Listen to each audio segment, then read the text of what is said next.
بسم اللہ الرحمن الرحیم محمد صلی اللہ رسول کریم۔ یعنی تاریخی انسانیت کا سب سے بڑا فتنہ دجال کا ہے۔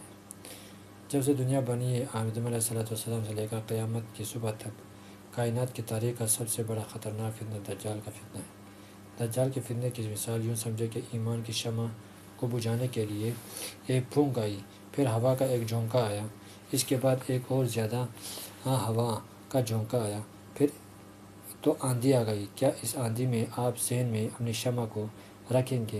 ذہن میں شمع کو رکھیں تو کیا شمع جل سکتی ہے؟ کیا بجھنے سے بچ سکتی ہے؟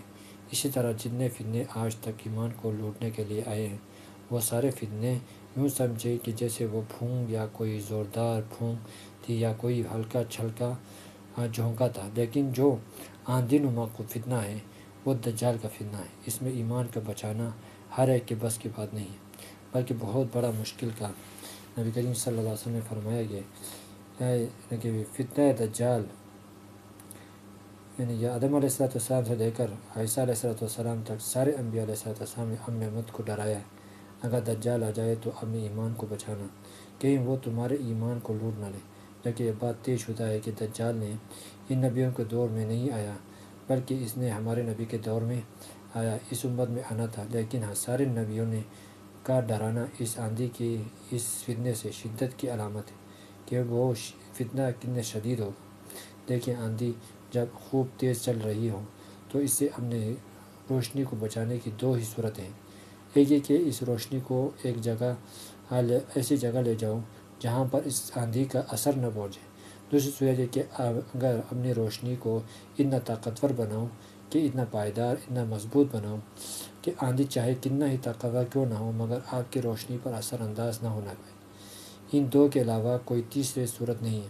میرے بھائیوں، وہ آندھی آ رہی ہے، یہ کوئی مفروضہ نہیں اس کا، اور یہ رب کعبہ کی قسم کھا کر کہتا ہوں کہ یہ فتنہ آنے والا ہے۔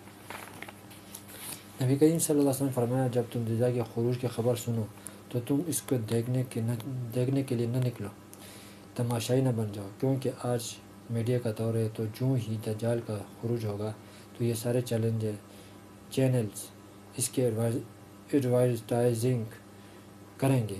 اس کو مذاق میں نہ سمجھیں، اس کو سنجیدگی سے لیں، اس کو پلے باندھ لیں، اس کو اپنے بچوں، سارے گھر والوں، سارے متعلقین کو بتائیں تاکہ ابھی سے ہوشیار ہو جائیں کہ ایسا نہ ہو کہ ایمان کی شمع بجھا سکیں، کفر میں مرنا نصیب ہو۔ اس لیے دجال کا پہلا حربہ اور اس کا توڑ، یعنی دجال ایسے حربہ استعمال کریں گے اور اس کا توڑ کیا ہے؟ یعنی ذہن میں سوال پیدا ہوتا ہے کہ دجال کے پاس ایسی کون سی طاقت ہوگی جس سے وہ لوگوں کو کافر کر دے گا۔ یہ سمجھنے کی بات ہے، دجال کے پاس تین چیزیں ہوں گی۔ ایک، دجال اس وقت باہر آئے گا جب مسلمانوں کی معیشت مکمل برباد ہو چکی ہوگی، لوگ روٹی کے ٹکڑوں کو ترس رہے ہوں گے، قحط سالی ہوگی، مالدار لوگ بھی روٹی کے ٹکڑوں اور سالن کو ترس رہے ہوں گے۔ پھر دجال آئے گا جس کے پاس روٹیوں کی پہاڑ ہوگی، وہ کہے گا کہ جو مجھے اپنا رب مانے گا میں اس کو کھلاؤں گا، جو مجھے نہیں مانے گا میں اس کو نہیں کھلاؤں گا، بلکہ میں اس کو اپنی دوزخ میں ڈال دوں گا۔ یعنی اس کے ساتھ ایک بہت بڑی آگ ہوگی اور ایک بہت بڑی جنت بھی ہوگی۔ نبی کریم صلی اللہ علیہ وسلم نے فرمایا کہ اس آگ میں سے ڈرنا نہیں، حقیقت میں وہ آگ جنت ہوگی۔ اگر وہ تجھے آگ میں ڈال دے تو ڈل دے، اللہ تمہارے لیے اس کو گلزار کر دے گا۔ اگر تم اس کی جنت کے شوق میں ادھر چلے گئے تو ہمیشہ دوزخ میں رہو گے اور کبھی نہیں نکل جاؤ گے۔ تو فتنہ دجال کے کامیاب ہونے کی ایک وجہ یہ ہوگی کہ معیشت تباہ ہو چکی ہوگی اور وہ روٹی سالن کے عوض میں لوگوں کے ایمان چھین لے گا۔ تمام تر وسائل اس کے پاس موجود ہوں گے اور اب بھی بڑے خوبصورت طریقے سے مسلمانوں کو کنٹرول کیا جا رہا ہے۔ ایک وقت آئے گا کہ ہم سب روٹی کو ترسیں گے۔ صحابہ کرام رضی اللہ تعالیٰ عنہ نے پوچھا کہ یا رسول اللہ صلی اللہ علیہ وسلم، مسلمان روٹی کو ترسیں گے تو پھر آخر کیا ہوگا؟ اللہ نے پیٹ بھی تو دیا ہے۔ تو اب صلی اللہ علیہ وسلم نے فرمایا کہ جن کا ایمان مضبوط ہوگا وہ ذکر کریں گے، اللہ کے ذکر سے اس کا پیٹ بھر جائے گا۔ آپ صلی اللہ علیہ وسلم نے فرمایا، مسلمان کہیں گے لا الہ الا اللہ تو پیٹ بھر جائے گا۔ آج ناشتہ اور رات کا کھانا کھانے میں آدھا گھنٹہ لگ جاتا ہے، مگر اس وقت یوں نہیں ہوگا۔ باقی مسلمان کہیں گے لا الہ الا اللہ، ناشتہ بھی ہوگا اور دوپہر کا کھانا بھی لا الہ الا اللہ ہوگا، رات کا کھانا بھی لا الہ الا اللہ ہوگا، مگر پیٹ اس کا بھرے گا جس کا یقین ہوگا۔ اگر آج آپ کا بیٹا آپ سے کہے امی روٹی دیں تو ماں کہے اے پڑھو لا الہ الا اللہ، بچہ 7 مرتبہ پڑھ کر کہے گا کہ اب تو روٹی دو، بالآخر روٹی ہی مانگے گا، اس لیے کہ یقین روٹی ہی پر ہے۔ لیکن جس کا یقین روٹی پر نہیں ہوگا، اللہ پر ہوگا، بھوک مٹانے والا، پیاس بجھانے والا صرف اللہ ہے۔ اس خبیث کانے دجال کے ہاتھ میں کچھ نہیں ہے، سب کچھ اللہ کے ہاتھ میں ہے۔ دجال کے فتنے کی شدت، اس کی کامیاب ہونے اور مسلمانوں کے ایمان کے لٹنے کی وجہ یہ ہوگی کہ لوگ روٹی کو ترس رہے ہوں گے، روٹی دجال کے پاس ہوگی، لہذا آج موقع ہے کہ روٹی سے اپنا یقین ختم کر کو روٹی کھاؤ تو کہو روٹی سے نہیں ہوتا، اللہ سے ہوتا ہے۔ آج وقت ہے اپنے ایمان کو اتنا مضبوط کر لے کہ آج روٹی کے محتاج ہی نہ رہے۔ اس کے پاس روٹی اور گوشت کا پہاڑ ہوگا اور وہ ساری دنیا میں بانٹتا پھرے گا اور اس کو خدا مانیں گے۔ لیکن اسی طرح جو ہے اس کا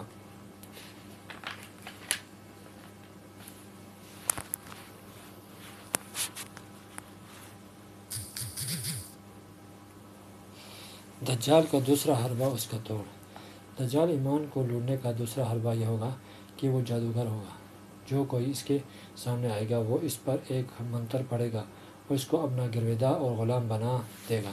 دجال کے جادوگر ہونے کا پتہ 2 باتوں سے چلتا ہے۔ ایک یہ کہ دجال کے لیے احادیث مبارکہ میں ولادت ظہور کا لفظ استعمال نہیں ہوا بلکہ خروج کا لفظ استعمال ہوا، یعنی کسی جگہ چھپ کر بیٹھا ہوا ہے، اچانک کہیں سے نکلے گا، جبکہ امام مہدی رضی اللہ تعالیٰ عنہ کے لیے حدیث میں ظہور کا لفظ استعمال ہوا ہے۔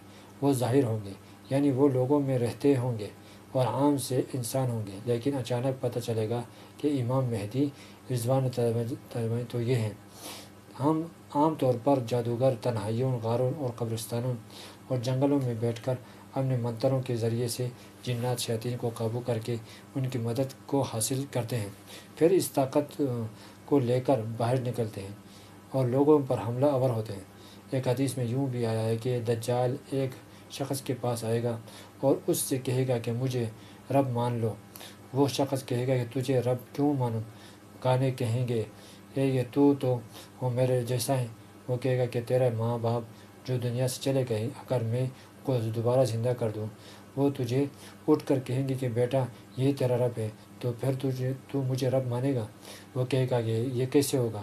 چنانچہ دجال اس کے ماں اور باپ آپ کو قبروں پر آئے گا اور اشارہ کر کے کہے گا کہ میرے حکم سے کھڑے ہو جاؤ، تو وہ وہاں سے وہ جن اس کے ماں اور باپ کی شکل بنا کر کھڑے ہو جائیں گے اور اسے کہیں گے کہ بیٹا یہ تیرا رب ہے، اسی نے زمین آسمانوں کو بنایا ہے، یہ ساری دنیا کو روزی دیتا ہے، تو اس کا اپنا رب مان لے۔ چنانچہ ان 2 شیطانوں کے کہنے پر وہ شخص متاثر ہو جائے گا اور دجال کو اپنا رب مان لے گا۔ تو اس حدیث سے پتہ چلتا ہے کہ دجال جادوگر ہے، اس لیے کہ جادوگر جنات کو استعمال کرتے ہیں۔ اب جادو کا توڑ کیا ہے؟ جادو کا توڑ یہ ہے کہ ہم ہر نماز کے بعد آخری 3 قل هو اللہ 3 مرتبہ، آیت الکرسی 1 مرتبہ، فجر اور مغرب کے بعد اور ظہر، عصر اور عشاء میں 3 نمازوں کے بعد 1 مرتبہ اپنے ہاتھوں پر دم کریں، سارے جسم پر ہاتھ پھیر لیں اور 36 مرتبہ رات کو جب سونے لگیں تو یہ آخری 3 قل ہوا 3 مرتبہ اور 1 مرتبہ آیت الکرسی پڑھ کر اپنے سارے جسم پر دم کر کے سو جائے، تو دنیا کا کوئی جادو آپ کا کچھ نہیں بگاڑ سکے گا۔ جادو کا دوسرا توڑ یہ ہے کہ سورہ کہف کو جمعہ کے دن تلاوت کی جائے۔ نبی کریم صلی اللہ علیہ وسلم فرمایا کہ بھائی جو جمعے کے دن سورہ کہف کی تلاوت کرے گا، دجال چاہے کہ جتنا زورآور ہو اس کو کچھ نہیں بگاڑ سکے گا۔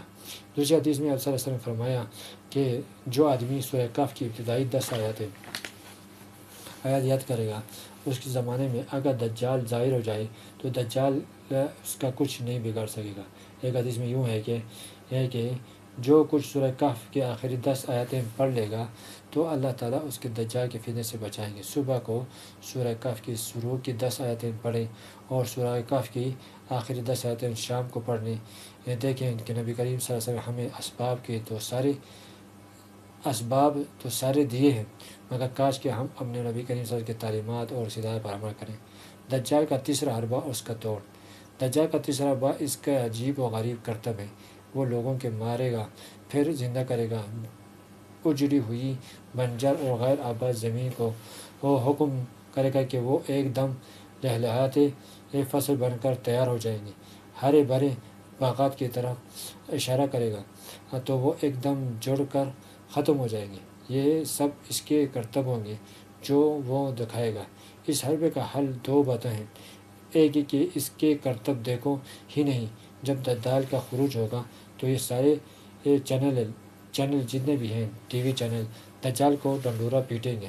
مگر آپ اس سے مت دیکھنا کہ دجال کیسا ہے، شکل کیسی ہے، وہ کیا کرتا ہے، وغیرہ وغیرہ۔ اگر آپ دیکھیں گے تو ایمان کھو بیٹھیں گے۔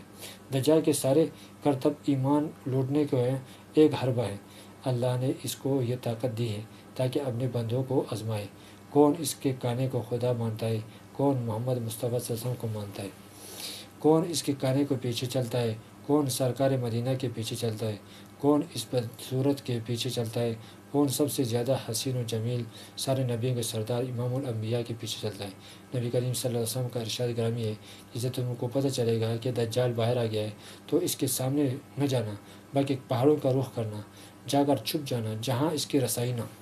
یاد رکھیں کہ موبائل اور انٹرنیٹ کا نظام، ان تمام ذرائع کا ٹاور اور سیٹلائٹ، یہ سب ایک جال ہے جس کے ذریعے سے مسلمانوں کو پتہ لگایا جائے اور پکڑ کر ان کے ایمان کو لوٹا جائے۔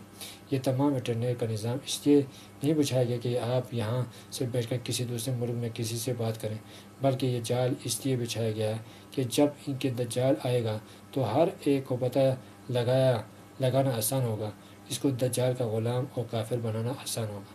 یہ سب باتیں یاد رکھیں، اس لیے کہ ہم ایک دن کے بعد باتیں بھول جاتے ہیں، مگر یہ باتیں چند سالوں کی بعد کام آنے والی ہیں۔ چند سالوں سے مراد 8-10 سال آنے۔ نبی کریم صلی اللہ علیہ وسلم نے فرمایا کہ اس کا سامنا مت کرنا ورنہ تم ٹھہر نہیں سکو گے۔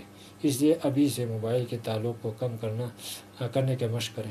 حالانکہ ہمارا حال تو یہ بنا ہوا ہے کہ موبائل کے بغیر ہم ناشتہ بھی نہیں کرتے۔ نبی کریم صلی اللہ علیہ وسلم نے فرمایا، جو سلام پھیرتے ہی آیت الکرسی پڑھے گا، اگر وہ اس حال میں مر گیا تو سیدھا جنت میں جائے گا۔ آج ہم آیت الکرسی نہیں پڑھتے بلکہ سلام پھیرتے ہی دیکھتے ہیں کہ کس کا واٹس ایپ میسج آیا ہے۔